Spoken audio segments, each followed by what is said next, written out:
Welcome to your first challenge video. Now, throughout the various videos, I like to include mini challenges that require you to do something with the code we've created, but in this video, things are going to be much more open-ended.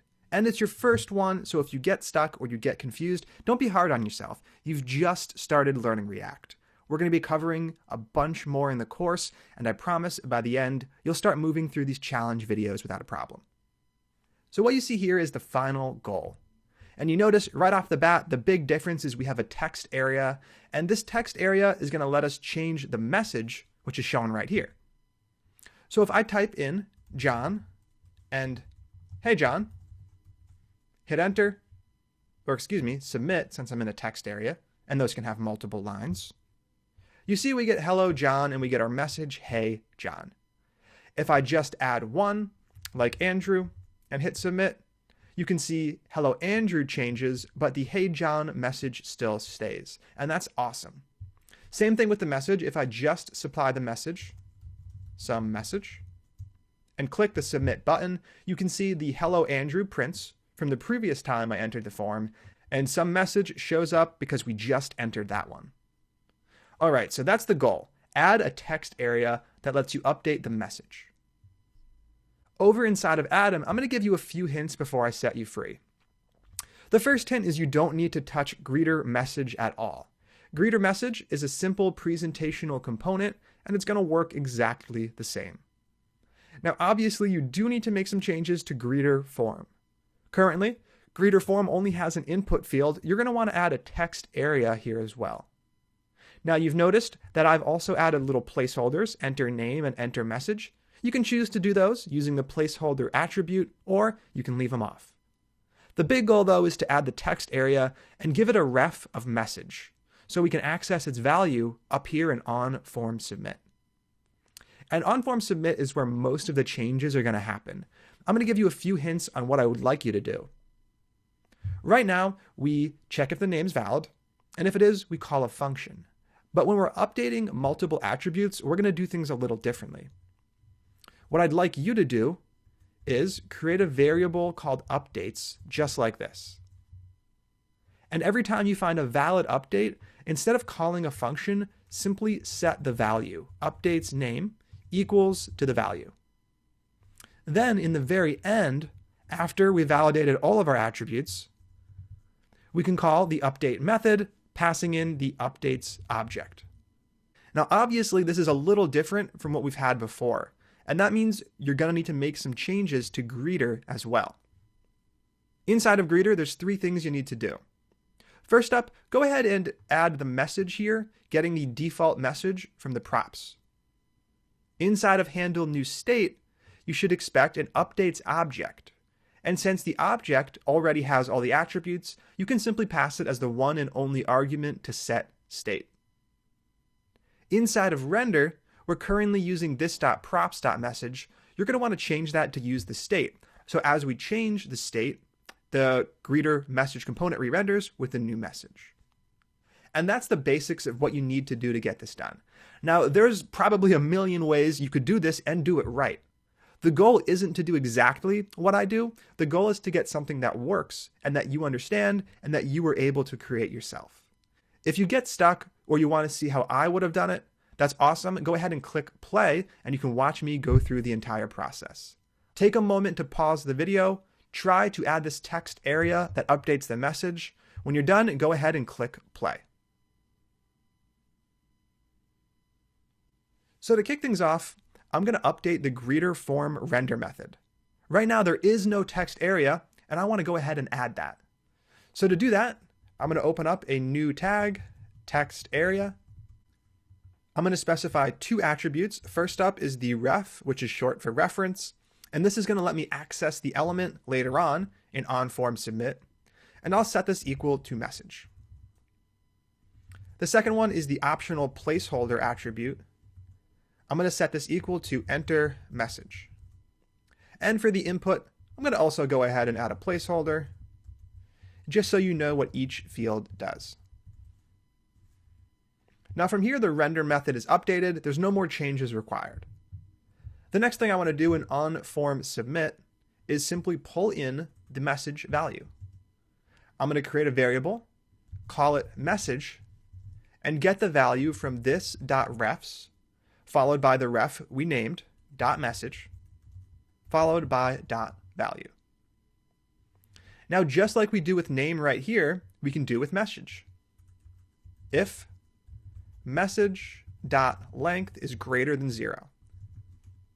So if the message length is greater than 0, we're going to assume it's valid, and we're going to clear the field using this .refs, .message, .value, and setting that equal to an empty string. Lastly, we're going to update our updates object with a message attribute, setting that equal to whatever value the user entered. And at this point, the onFormSubmit handler is looking pretty great. What it does is it goes ahead, it builds this updates object, and in the end, it passes it up the chain to the greeter component. Now that we have this done, we can move down into the greeter component and start knocking out the 3 things we have to do here. The first thing is in getInitialState. What I want to do is set the initial message state equal to whatever prop got passed in, this.props.message. Next up, inside of handleNewName, we're not just getting the name string anymore, we're getting an updates object. So I'm going to change the argument name to updates. And since we already have an object that's going to have a name and message attribute, if they're provided, we can simply pass that object right into setState. And the last thing we need to do is update what we're using in render. Currently, we're accessing the message prop. We want to access state.message. And with this in place, we're good to go. This is going to be working just as expected. And if I head over into my terminal and fire up the server, I should be able to refresh my Chrome app. And you can see everything is working. We have our name, we have our text area, and we have our set name button. For now, I'm going to go ahead and type John, click set name. You can see John gets replaced, which is awesome. Inside of message, I'll type new message, click set name. You can see the message changed and John stayed the same. And for the last test, I'm going to update both. I'll set the name to Jen and the message to Hey Jen.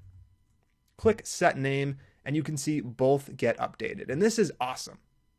Now, obviously it still looks a little different, but the core functionality is done. So let's go ahead and make a few more changes.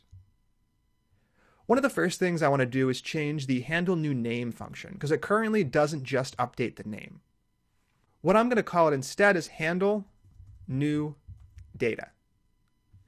That means inside of the greeter form, we need to update it. Instead of passing in handleNewName, we want to pass in handleNewData.